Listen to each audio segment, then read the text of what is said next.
Hello my friends, let's go straight to Avdiivka, where Russia tries to advance towards the town, and indeed they have the successful vector on the south. However, they are not able to propel forward for the third consecutive day. It happened because Ukraine sent more reinforcements to the place and was able to stop the Russian advancement quite successfully, even capturing many of the Russian tanks. Russian forces tried to advance using this road, but here they were totally ambushed, so only infantry forces went to this place. They're unable to secure themselves in this area, however they still presented here. You may see that Russia also has the attack vector from this side, however they are not able to cross this river very fast, so the Russian group in this place has the only supply road, which is this one under the constant fire by Ukrainian army. It means that this advancement vector of the Russian army is very weak and vulnerable for them.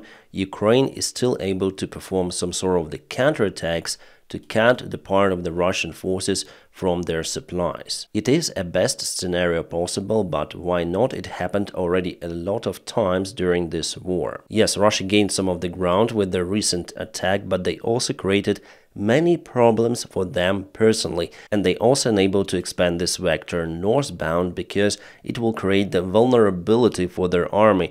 Too long worm, I would say, that would be cut by Ukrainian army. The only acceptable and profitable way for Russians is to advance all across the front lines simultaneously, because with that stuff they create lots of the risks for them personally, but it seems like they do not care. They have their own vision. It's hard to advance simultaneously all across because the terrain is very different and the fight is already happening in the urban environment. So at some places Russia is successful, at some not. If we compare the current situation with what it was in Bakhmut Wagner army advanced almost at the same time through many areas of the city. So this Russian advancement is still under the big question. If they aren't capable to provide proper supplies for their group, and I believe that they are not capable because all of their vehicles being destroyed, it means that their soldiers here are not for a long time. But still they may advance with their big mid waves, wave by wave, and that is how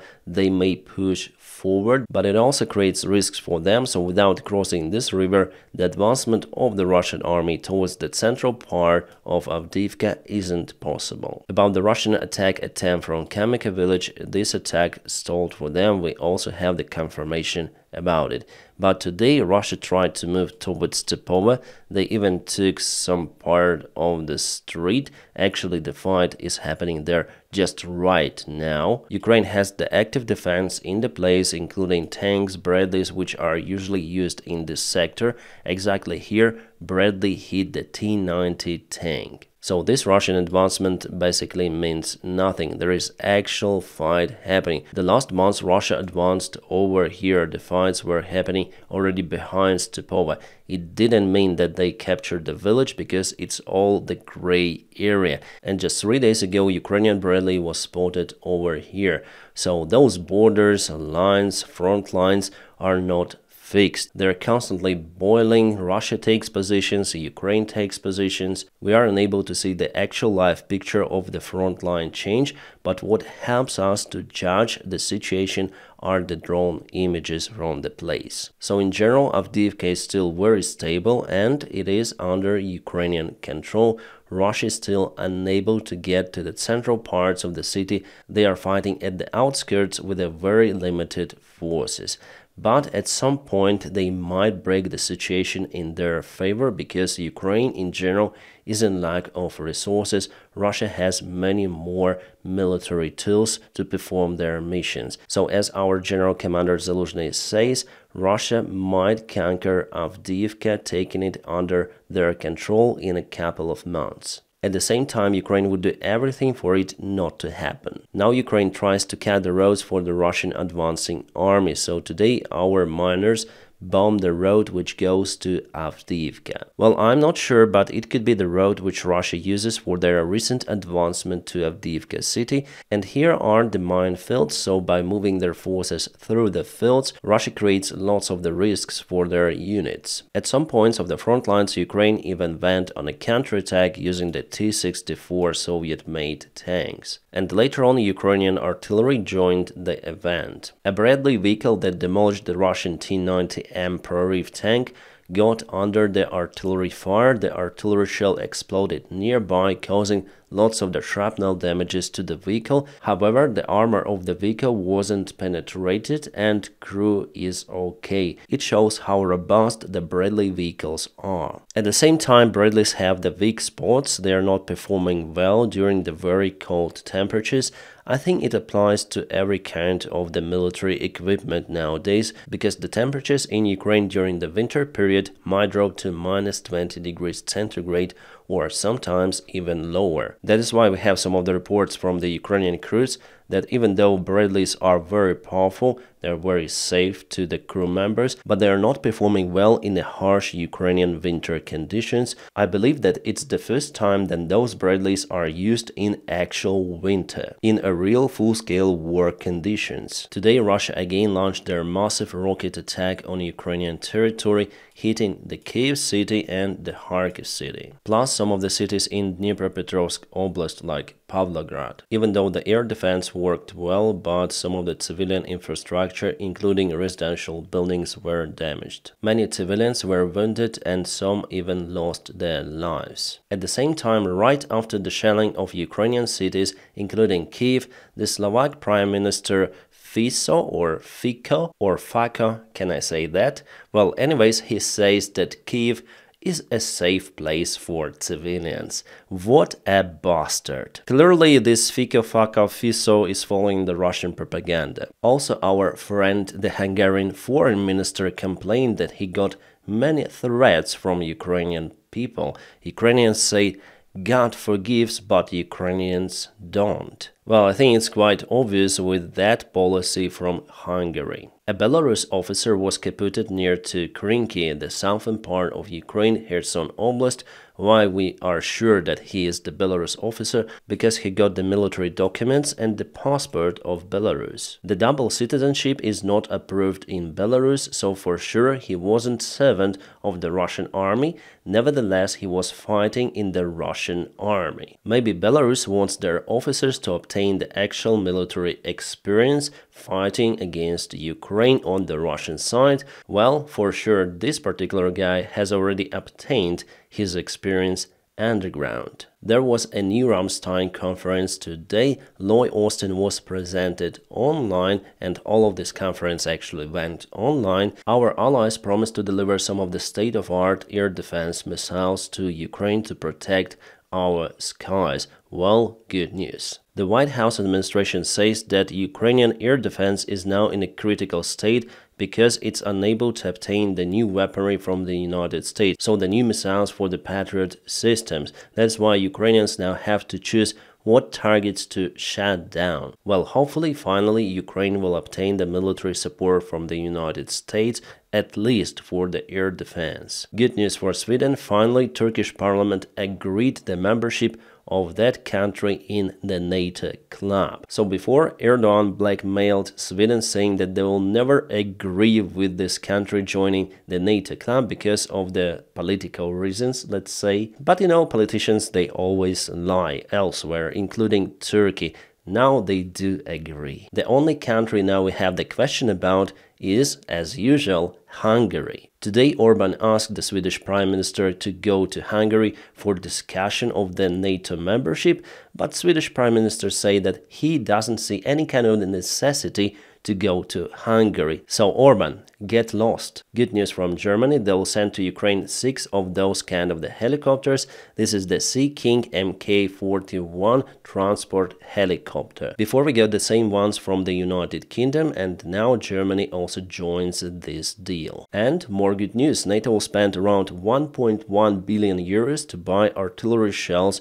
for itself and also for Ukrainian army. Awesome. Because some of the reporters who attended the front line, here we speak about CNN, yes, I know that CNN could tell sometimes not correct information, but their journalists went over here in the trenches and they spoke with the soldiers on the camera. Our soldiers say that the situation with the shells now is very difficult. Russia has many more shells, also from North Korea, from Iran, from everywhere. So hopefully the new NATO deal will work well for Ukraine. After the Ukrainian attack on Ust-Luga port near to St. Petersburg, Russia started to put lots of the S-300 air defense systems in the place. They do afraid about the second possible attack, but S-300 systems are quite weak against the small drones which fly at the very low altitude. They're mostly effective against the airplanes or the big missiles. This picture was shared on internet saying that those are the United States Army soldiers or recruits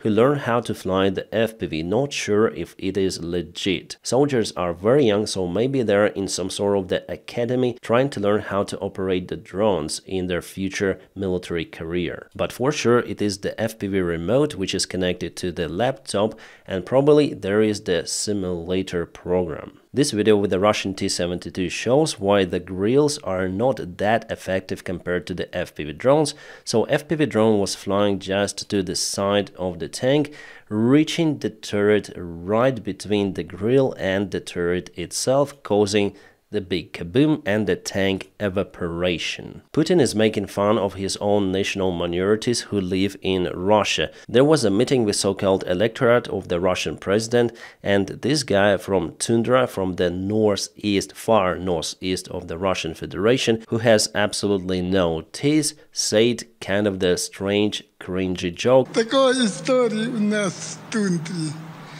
Очень тебя любит тундре. At the end, he says that Putin Tundra loves you. Well, all of this situation is kind of cringe. A joke, if we may call it a joke, was kind of the racist and self-humiliating for Tundra people, but it seems like Putin liked it a lot. But on the Russian TV, they will never tell a story about two Chukchas, those nationals who live on the north part of Russia, escaped the Russian mobilization to the United States. They made it from Russia to Alaska using the small boat. It was a very risky challenge, but they were accepted in United States. One of the fishermen who met them in Alaska also said that his grandpa also went from Chukotka to Alaska on the small boat. What made them run, as they say, that Russia encircled their village and forced everyone to join the Russian mobilization.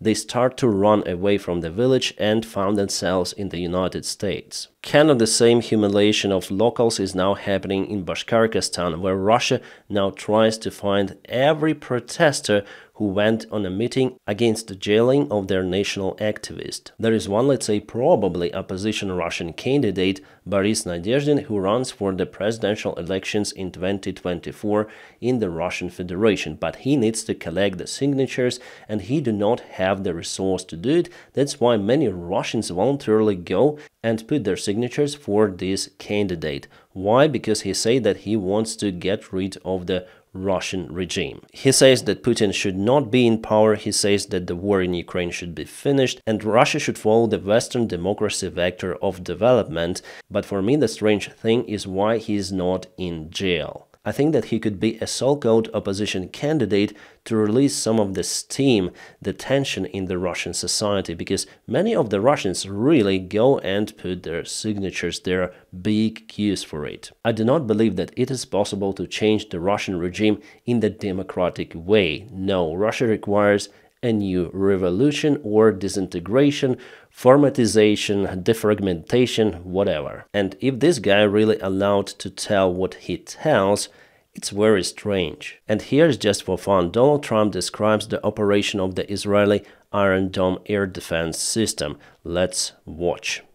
So these are not muscle guys here, they're muscle guys up here, right? And they calmly walk to a seat. Ding, ding, ding, ding, ding, ding. They've only got 17 seconds to figure this whole thing out, right? Boom. Okay. Missile launch. Pshing, boom. It's the most Well, he does it for everyone to understand, but looks quite cringy. I posted on my Telegram group that there were some of the Iranian-looking drones for sale in Alibaba.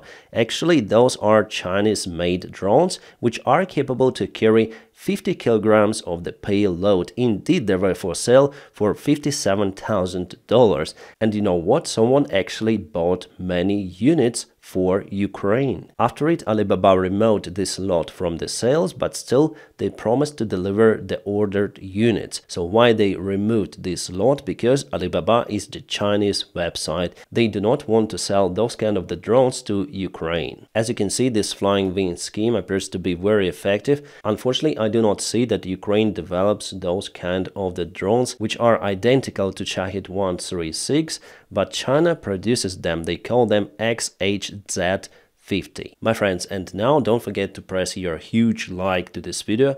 By doing so, you help me a lot.